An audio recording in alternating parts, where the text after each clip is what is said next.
पालघर जिल्ह्यातील वाडा तालुक्यातील नाणे इथल्या प्रकाश सावंत यांनी 2 एकरमध्ये आलं पिकाची लागवड केली आहे। लागवडीची पद्धत, खत आणि पाण्याचं योग्य नियोजन केल्यानं त्यांना एकरी 5 ते 5.5 लाखाचं उत्पन्न मिळणार आहे। आज आपण प्रकाश सावंत यांच्या आलं पिकाची यशोगाथा जाणून घेण्यासाठी पालघर जिल्ह्यातील वाडा तालुक्यातील नाणे गावात जाऊयात।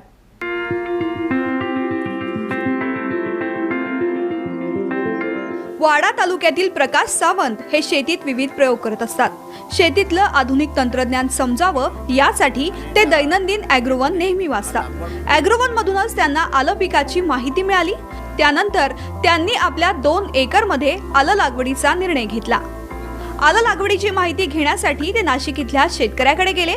सगळी माहिती घेतल्यानंतर मे महिन्यात 2 एकरमध्ये आल्याची लागवड केली। जमिनीची मी मशागत करून मोठ्या ट्रॅक्टरच्या साहाय्याने बेड तयार केले व त्याच्यामध्ये मोठ्या प्रमाणात गोबर व इतर खतं त्याच्यामध्ये बेडमध्ये भरली। त्याच्यानंतर मी इनलाईन लॅटर 1.5 फूट डिस्टन्स असलेल्या बेडवर पसरल्या आणि मी बियाणं 1 महिन्यानंतर सुप्त अवस्थेत ठेवलेलं। नंतर मी त्याला छोटे मूळ आल्यानंतर ते मी साधारण 9 इंचाच्या झिगझॅग ह्या पद्धतीने त्याची लॅटरच्या दोन्ही बाजूला मी लागवड केली। आल्याची लागवड साधारण बेड बनून झाल्यावर मी साधारण मे एंडच्या दरम्यान लागवड चालू केली आणि त्याला ड्रिपने लागवड करण्याच्या पूर्वी मी सगळे खतं बेडमध्ये भरलेली होती। ती खतं म्हणजे 18-18 DAP, त्याच्यानंतर निमपेंट अशी खतं मी बेडमध्ये भरलेली होती। सावंत यांनी आल्याची लागवड बेडवर केली आहे। तसंच खत आणि पाणी देण्यासाठी ठिबकाचा वापर केलाय। लागवड झाल्यानंतर दर 1 दिवसांनी पाणी दिलं। त्यासोबतच वेळोवेळी रासायनिक जैविक खतांचा वापर केला। साधारण 15 ते 20 दिवसात आल्याची पूर्ण साधारण जूनच्या सुरुवातीला उगवण झाली। उगवण झाल्यानंतर मग आम्ही वॉटर सोल्युबल खतं आणि जैविक खतं PHB अशी खतं मी त्यांना आम्ही दर 8-8 दिवसांनी त्याला देत असो। त्याच्याप्रमाणे 19-19 052-34 ही खतंसुद्धा आम्ही त्याच्यामध्ये आम्ही ड्रिपद्वारे देत राहिलो अजूनपर्यंत। आणि त्याप्रमाणे क्लोरोफोरिफास वगैरे याची फवारणी प्रिव्हेंटिव्ह म्हणून आम्ही नेहमी करत राहिलेलो आहे।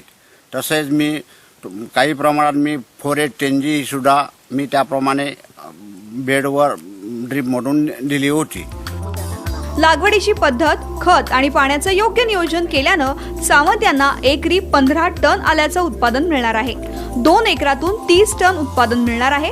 30 रुपये किलोचा दर धरल्यास खर्च वजा करता किमान 5.5 ते 6 लाख रुपयांचं उत्पन्न मिळणार आहे। सदर या आले पिकाचे बियाणं अधिक शेणखत ह्या आणि त्याप्रमाणे माझ्या पहिल्या लॅटर असल्यामुळे त्याचा खर्च मला काय ह्याच्यामध्ये जास्त आला नाही। पूर्ण केळीची लागवड त्या लॅटर वापरल्या आहेत। त्याच्यानंतर औषधं, खतं हे सगळं साधारण अंदाजाने मला 2-1 लाख रुपये ह्याचा खर्च आला। कारण एकरी साधारण 15 टन उत्पन्न निघेल। 2 एकरामध्ये 30 टन माल निघेल। आजचा भाव पकडल्यानंतर सध्या 30 रुपये किलोप्रमाणे आलं विक्री जाईल असा अंदाज आहे।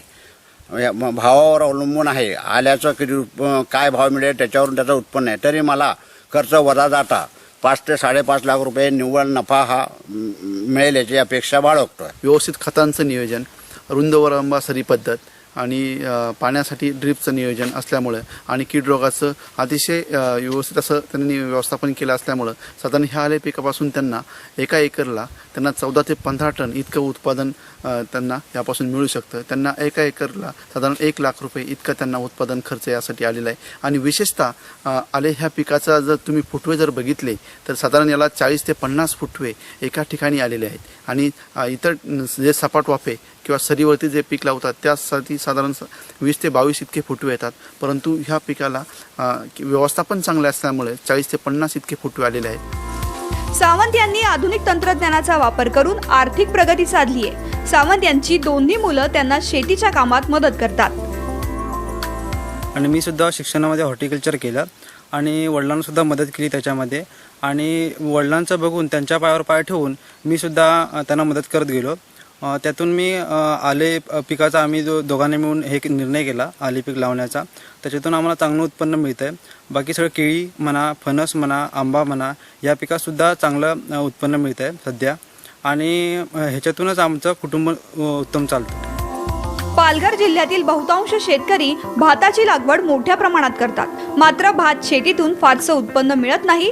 त्यामुळे कोकणातील शेतकऱ्यांनी सावंत यांच्याप्रमाणे आधुनिक पद्धतीनं आल्याची लागवड केल्यास त्यांनाही चांगली आर्थिक प्रगती साधता येईल.